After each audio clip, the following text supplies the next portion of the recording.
പിതാവിൻ്റെയും പുത്രൻ്റെയും പരിശുദ്ധാത്മാവിൻ്റെയും നാമത്തിൽ ആമേൻ. എൻ്റെ പ്രിയപ്പെട്ട സഹോദരങ്ങളെ, നല്ല പ്രഭാതത്തെയും നല്ല ദിവസത്തെയും ഓർത്ത് നല്ല ദൈവത്തിന് നമുക്ക് നന്ദി പറയാം. ഈ നല്ല ദിവസത്തിൻ്റെ എല്ലാ നന്മകളും എല്ലാവർക്കും ആശംസിക്കുന്നു. എനിക്കിപ്പോൾ ഒരു സംശയം തോന്നുകയാണ്. നമ്മുടെ പിതാക്കന്മാരുടെ കുടുംബ മുതലാണോ, കുടുംബ സ്വത്താണോ ഈ അത് രൂപതകളൊക്കെ?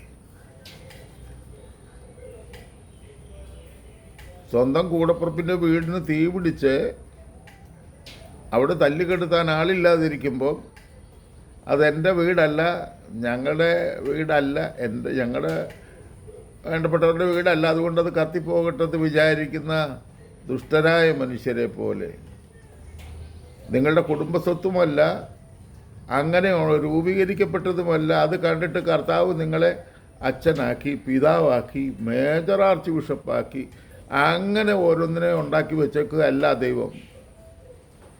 നിങ്ങളെയൊക്കെ ഓരോ സ്ഥാനം തന്ന് കയറ്റിയിരുത്തിയിരിക്കുന്നത് പരസ്പരം കൈകോർത്ത് പിടിച്ചുകൊണ്ട് ബലഹീനരെ ശക്തിപ്പെടുത്തി നേരായ വഴിയിൽ ദൈവജനത്തെ നയിക്കാൻ വേണ്ടിയാണ്. എത്ര വാചാലമാണ് ചില സമയത്ത് സംസാരമൊക്കെ. കണ്ടില്ലേ, മണിപ്പൂരിൽ അവരെ കൊന്നു ഇവരെ കൊന്നു എന്നൊക്കെ പറഞ്ഞുകൊണ്ട് ഭയങ്കര പ്രശ്നം ഉണ്ടാക്കുന്ന മനുഷ്യർ. ഞങ്ങളുടെ നേതാക്കന്മാർ എത്ര ഭീകരന്മാരാണെന്ന് ഞങ്ങൾക്ക് തോന്നിയിട്ടുണ്ട്. ഇവരൊക്കെ വളരെ ചങ്കൂറ്റത്തോടെ വേദനയോടെയൊക്കെ സംസാരിക്കുന്നത് കണ്ടപ്പം ദൈവമേ, ഇവരെയൊക്കെ ഓർത്ത് തമ്പുരാന് നന്ദി പറഞ്ഞു. നിൻ്റെ തിരഞ്ഞെടുപ്പ് കുഴപ്പമില്ല കർത്താവേ. മോശയെപ്പോലെ ഈ ജനത്തെ നയിക്കുവാൻ ഓരോ ഏറിയയ്ക്ക് വേണ്ടി ഓരോ പിതാക്കന്മാരെ നീ വെച്ചു വാഴിച്ചത് എത്രയോ നല്ലതെന്ന് ഞങ്ങൾ ചിന്തിക്കുന്നു.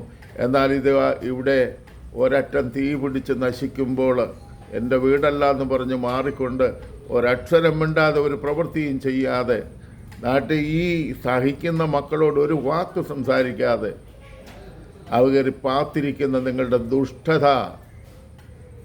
പിതാക്കന്മാർക്ക് ദുഷ്ടത ചെയ്യാൻ കഴിയുമോ എന്ന് എനിക്കറിയത്തില്ലായിരുന്നു കേട്ടോ. ഇപ്പോൾ ഉറപ്പായിട്ട് ഞാൻ വിശ്വസിക്കുന്നു, ഞങ്ങളെക്കാൾ കൂടുതൽ ദുഷ്ടത ചെയ്യാൻ നിങ്ങൾക്ക് സാധിക്കും.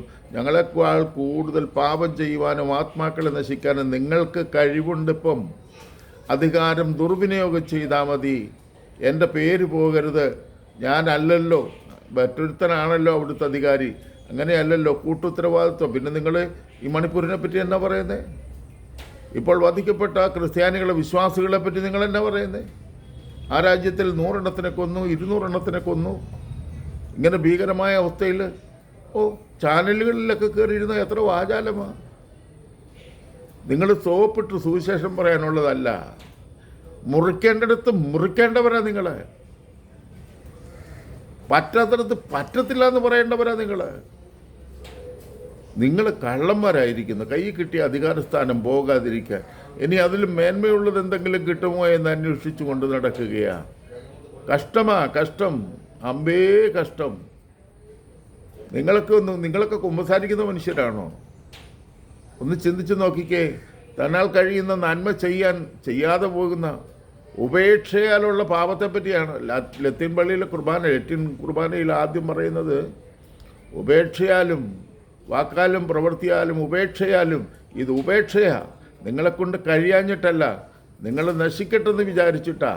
സത്യം, എറണാകുളം അങ്കമാലിക്കാരായ ഞങ്ങൾ അഹങ്കാരികളാണ്. ഇവിടെ വന്നിട്ടുള്ള സകല പിതാക്കന്മാരെയും കണ്ണീര് കുടിപ്പിച്ചിട്ടുള്ളവരാ. അത് ഞങ്ങൾ ആത്മായ സഹോദരങ്ങളല്ല, വൈദികരാ ചെയ്തത്. അടുത്ത സമയത്ത് ഒരാളെന്നോട് പറഞ്ഞത് ഇങ്ങനെയാണ്. വർക്കിപ്പിതാവ് ഒരു സ്ഥാപനത്തിൽ പോയിട്ട് തിരിച്ചു വരുമ്പോൾ കൂടെ നടന്ന അച്ഛന്മാർ ചോദിച്ചെന്ന തനിക്ക് എന്നോടും അവകാശം, ഞങ്ങളാരും ഇവിടെ ഇല്ലേ ഇങ്ങനൊരു തൊപ്പി വെച്ചുകൊണ്ട് നടക്കാനെന്ന് പറഞ്ഞുകൊണ്ട് സംസാരിച്ച ചരിത്രം ഞാൻ കേട്ടു. ഭീകരമാ, നിത്യനാശത്തിനാണ് പോണത്. ഞങ്ങളെ നിത്യനാശത്തിലേക്ക് പറഞ്ഞു വിടുന്ന നിങ്ങൾക്കെങ്ങനെ രക്ഷ കിട്ടുമെന്ന് പറ. നിന്റെ പ്രവൃത്തിയിലൂടെ മറ്റുള്ളവരെ നേടാൻ പറഞ്ഞുകൊണ്ട് ഞങ്ങൾ എത്ര മനോഹരമായിരുന്നു, എത്ര ആർഭാടമാണ്, എത്ര ആഘോഷപരമാണ് നിങ്ങളുടെ ജീവിതം. നിങ്ങളെക്കാൾ ലോകത്തിന് കാട്ടിക്കൊടുക്കുന്നത് എതിർസാക്ഷ്യമാണ്. ചങ്കുപൊട്ടുന്ന സങ്കടത്തോടെ പറയാം, എതിർസാക്ഷ്യമാണ്. പത്രോസിൻ്റെ സിംഹാസനമെന്ന് പറയുന്നു. ഒരു കൊരണ്ടിപ്പലക പോലും ആ പാവത്തിനുണ്ടായിരുന്നില്ല. കുരിശിൽ തലകീഴായി മരിച്ചവൻ്റെ നാമത്തിൽ അറിയപ്പെടുന്ന, അതുപോലെ അവനോട് കൂടി പോയി മരിക്കാമെന്ന് വെല്ലുവിളിച്ചുകൊണ്ട് തൻ്റെ കൂടെയുള്ളവരെ കൊണ്ടുപോയ തോമാസ് ലീഹ സ്ഥാപിച്ച സഭ കൊന്തത്താൽ കുത്തപ്പെട്ടു എന്നൊക്കെ പറയാം. നിങ്ങൾക്ക് നാണമില്ലേ? മേലിൽ നിങ്ങളൊരു പിതാക്കന്മാർ, ഞാനിരിക്കുന്ന ഏതെങ്കിലും സമൂഹത്തിൽ ഏതെങ്കിലും ഒരു പിതാവ് തോമാസ് ലീഹായുടെ മരണത്തെയോ സഹനത്തെയോ പറ്റി പറഞ്ഞാൽ അവിടെ ഞാൻ നിങ്ങൾക്കെതിരെ പ്രതികരിക്കും. നിങ്ങൾക്ക് എന്ത് യോഗ്യതയാണ് ഉള്ളത്? പാവപ്പെട്ട ദൈവജനത്തിൻ്റെ ആത്മാവ് തകരുന്നത് കണ്ടിട്ട് ഒരു കുളിരുമില്ലാതിരിക്കുന്ന നിങ്ങൾ സത്യത്തിൻ്റെ കൂടെയാണെങ്കിൽ സത്യത്തിന് വേണ്ടി മരിക്കേ. ഒറ്റയ്ക്ക് നിന്ന് യുദ്ധം ചെയ്യാനുള്ള തൻ്റെ ഇടമില്ലെങ്കിൽ എന്തിനാ നീയൊക്കെ വീട് വിട്ടിറങ്ങിയത്? നിങ്ങൾക്കൊക്കെ നിങ്ങളോടൊക്കെ എന്ത് പറഞ്ഞാലാണ് നിങ്ങൾക്കൊക്കെ ഒരു ബോധം ഉണരുന്നത്? ഞങ്ങൾ നശിക്കുന്നതിന് മുമ്പ് നിങ്ങൾ മുഴുവൻ പേര് നശിക്കും. വാ തുറക്കാതെ ഉദാസീനത കാണിച്ചുകൊണ്ട്, ഉപേക്ഷ വിചാരിച്ചുകൊണ്ട്, എൻ്റെ പേര് പോകുമെന്ന വിചാരത്തിൽ ജീവിക്കുന്ന നിങ്ങൾ ഒരെണ്ണം രക്ഷപ്പെടത്തില്ല. ശാപവാക്ക് പറയാനൊന്നും താല്പര്യമുണ്ടായിട്ടല്ല. മുന്നിൽ കാണുന്നത് അഗ്നികുണ്ഡമാണെങ്കിൽ അതിൽ നിന്ന് മാറി രക്ഷപ്പെടാനുള്ള വഴി ദൈവം ബോധത്തിൽ കൊടുക്കുമ്പോൾ ലോകത്തെ ഭയപ്പെട്ട് നിൽക്കുന്ന നിങ്ങളൊക്കെ പേടി തൊണ്ടന്മാരാണ്. നിങ്ങൾക്ക് ചുറ്റും അച്ഛന്മാരും അൽമാരും ഉണ്ടെങ്കിലേ ഉള്ളോ നിങ്ങൾക്ക് ബലം. ഒറ്റയ്ക്ക് യുദ്ധം ചെയ്യേണ്ടടുത്ത് ഒറ്റയ്ക്ക് യുദ്ധം ചെയ്യണം. മഹാപാപമാണ് ഇങ്ങനെയൊക്കെ ഞാൻ എന്നെ കൊണ്ട് പറയിക്കുന്നത്. ഞാൻ അനുഭവിക്കുന്ന ഒരു പരിശുദ്ധ കുർബാനയ്ക്ക് വേണ്ടി അനുഭവിക്കുന്ന കഷ്ടതയും കഷ്ടപ്പാടും നിങ്ങൾക്ക് മനസ്സിലാവില്ല. കാരണം അതിനകത്ത് ആരായിരിക്കുന്നതെന്ന് നിങ്ങൾക്ക് ബോധമില്ല. കാരണം നിങ്ങൾ എല്ലാ ദിവസവും എടുക്കുന്നതാണല്ലോ. നിങ്ങൾക്ക് ഇതുവരെ ഒരു കുർബാന മുടങ്ങിയിട്ടില്ലല്ലോ. ഈ തല്ലുപിടുത്തം കൊണ്ട് നിങ്ങൾക്കാർക്കും ഒരു കുർബാന ഇന്ന് വരെ മുടങ്ങിയിട്ടില്ലല്ലോ. ആ പരിശുദ്ധ കുർബാനയിൽ കർത്താവുള്ളത് കൊണ്ടാണ് ഞാൻ ഇന്ന് ജീവിച്ചിരിക്കുന്നത്. ഈ 27ാമത്തെ വർഷവും ഞാൻ ജീവിച്ചിരിക്കുന്നത് അതുകൊണ്ടാണ്.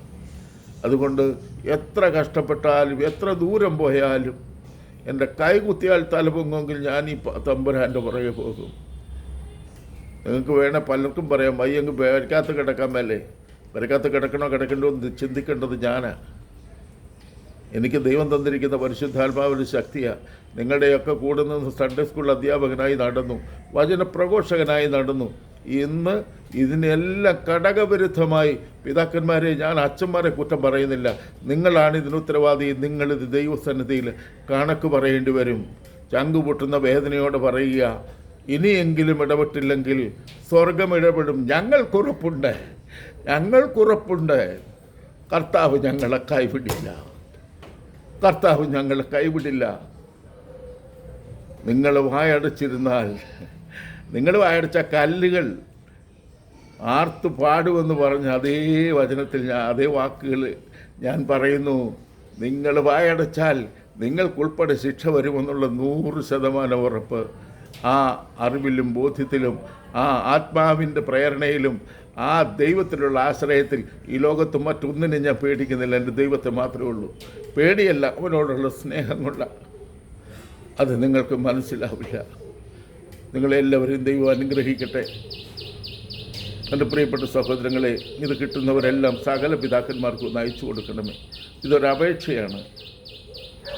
അതുപോലെ ഇതിന് താഴെ വന്നിട്ട് ഒരാൾ തന്നെ 100 കമൻ്റ് ഇടുന്ന ഒരു രോഗിയായ മനുഷ്യനെ കണ്ടു. കഷ്ടമാണിത് കേട്ടോ, കഷ്ടമാണ്. പിന്നെ നിങ്ങളുടെ ഒരു മാനസികാവസ്ഥ അതാണെങ്കിൽ 100 അല്ല 500 കമൻറ്റുകളിൽ ഇടുക. ദൈവം നിങ്ങളെ എല്ലാവരെയും അനുഗ്രഹിക്കട്ടെ. ആമേൻ.